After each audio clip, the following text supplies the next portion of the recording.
Assalamualaikum warahmatullahi wabarakatuh. Eh, Kami dari kelompok 4 akan mempresentasikan tentang analisa dan perancangan sistem informasi pasien rawat inap, yaitu studi kasus dari Rumah Bersalin Azimar Anas Padang.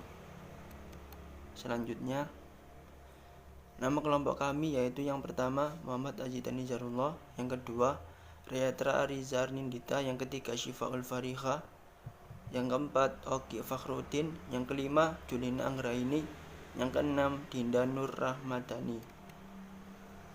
Analisa dan perancangan sistem informasi pasien rawat inap dalam rangka untuk lebih meningkatkan pelayanan kesehatan terhadap masyarakat, maka suatu perusahaan atau instansi yang bergerak di bidang kesehatan harus meningkatkan kemampuan dalam mengolah data pasien serta mampu memberikan informasi tentang pasien rawat inap di Rumah Sakit Bersalin Azimar Anas Padang yang bersangkutan. Untuk meningkatkan kemampuan pelayanan yang cepat, praktis, dan memuaskan kepada masyarakat, maka suatu perusahaan atau instansi memerlukan suatu alat yang dapat membantu perusahaan atau instansi tersebut dalam pengelolaan data. Contohnya salah satunya yaitu komputer, merupakan sebuah alat elektronik yang dapat membantu manusia dalam melakukan suatu pekerjaan tertentu dengan menggunakan program-program tertentu. Di bawah ini adalah flowchart DFD, IRD, aliran sistem informasi pengelolaan data, lamanya pasien rawat inap pada Rumah Sakit Bersalin Azimar Anas Padang. Di sini saya akan menjelaskan tentang flowchart dari pasien. Dilakukannya pendataan pada pasien. Kemudian di balai pengobatan, setelah menerima data pasien, kemudian dicatat data-data pasien tersebut. Kemudian disalinlah ke buku besar dari dokter atau bidan. Data pasien tersebut akan dilanjutkan ke catatan pemeriksaan. Setelah dari catatan pemeriksaan akan dilakukan data hasil pemeriksaan. Kemudian diberikan kembali kepada balai pengobatan data hasil pemeriksaan tersebut dan akan dilakukan perawatan pasien.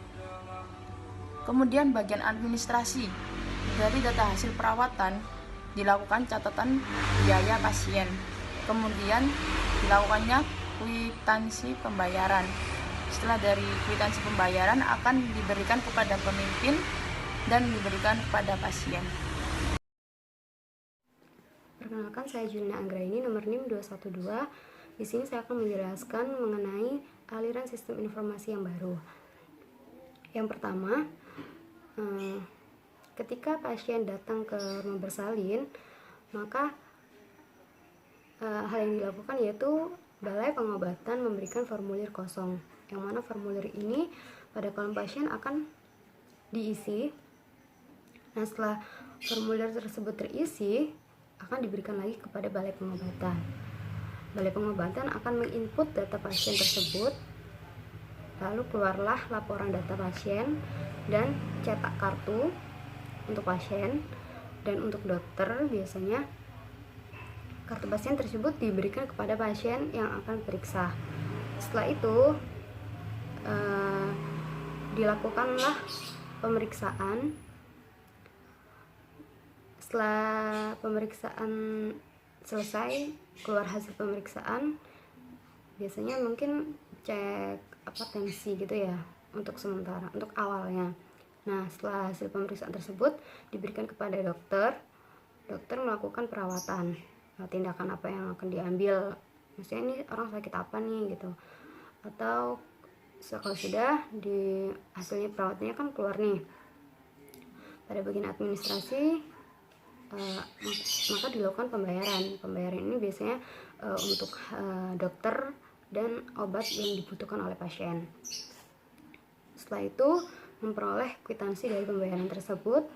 Bagian administrasi merekap kwitansi pembayaran, lalu dihasilkanlah laporan pendapatan harian.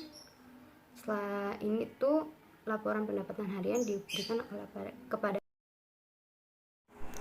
Assalamualaikum warahmatullahi wabarakatuh.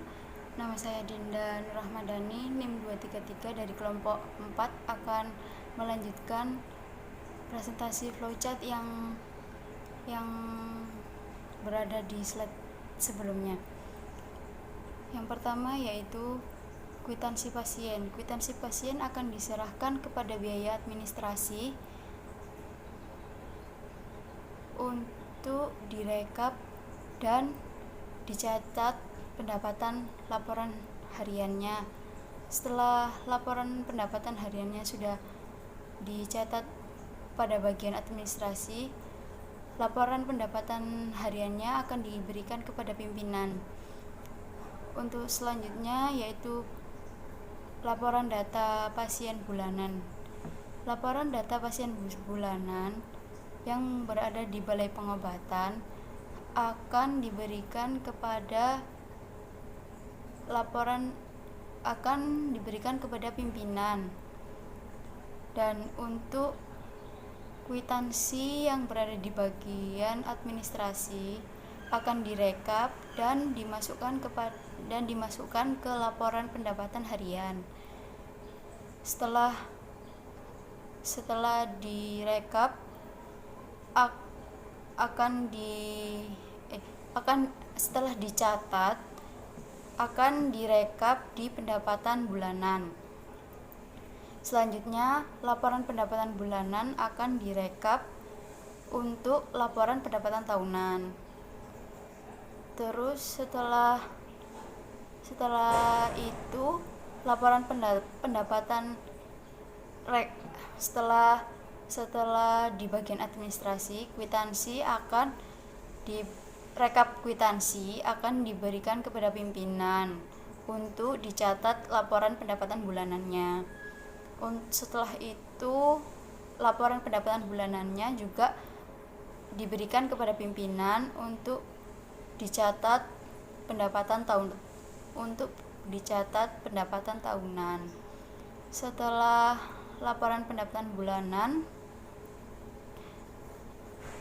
setelah kembali ke Balai Pengobatan, rekap pasien harian dan laporan data pasien bulanan akan diberikan kepada pimpinan untuk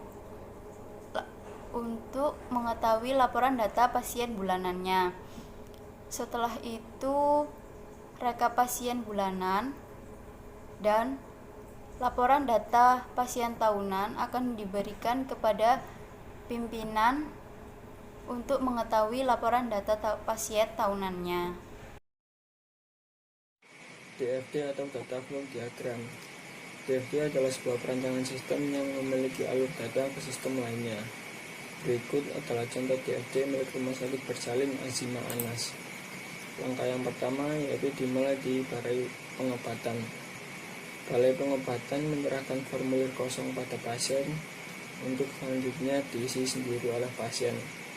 Setelah formulir telah diisi, yaitu langkah selanjutnya mengembalikan formulir tersebut ke Balai Pengobatan untuk diinput data-data pasien yang ada di dalam formulir tersebut.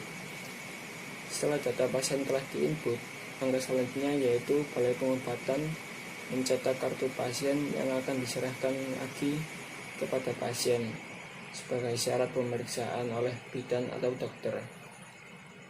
Setelah itu barulah pemeriksaan bisa dilakukan dengan menunjukkan kartu pasien tadi. Pemeriksaan tadi menunjukkan hasil pemeriksaan yang nantinya akan menghasilkan biaya pemeriksaan. Biaya pemeriksaan tersebut harus dibayar oleh pasien dan nantinya pasien akan mendapatkan kwitansi sebagai barang bukti telah melakukan pembayaran tersebut. Setelah pasien mendapatkan kwitansi tadi, langkah selanjutnya yaitu menginput biaya transaksi. Di sini data-data transaksi diinput seperti laporan pasien harian, laporan pasien bulanan, laporan pendapatan bulanan, laporan pendapatan tahunan. Semua data transaksi diinput menjadi satu dan ditunjukkan kepada pimpinan sebagai hasil kinerja rumah sakit selama beberapa periode tertentu. Di sini saya akan menjelaskan bagan ERD atau Entity Relationship Diagram. Adapun bentuk dari Entity Relationship Diagram yang dirancang terdiri dari entiti pasien, entiti ruang, entiti perawatan, dan entiti transaksi. Untuk lebih jelasnya mengenai Entity Relationship Diagram atau ERD dapat dilihat pada bagan berikut ini. Di sini terdapat 5 kategori, yaitu bayi, pasien, kamar, obat, dan transaksi. Pasien yang mempunyai bayi harus menyertakan data-data yang sudah tercantum dalam bagan tersebut. Nah, di sini pasien juga mempunyai kamar. Untuk kamarnya terdapat beberapa data yang harus dimasukkan, yaitu kode kamar, biaya, nama kamar, dan jenis kamar. Nah, pasien melakukan perawatan yang memiliki data, yaitu kode obat, nama obat, harga, jumlah, kode perawatan, nomor room, total perawatan, dan kode kamar.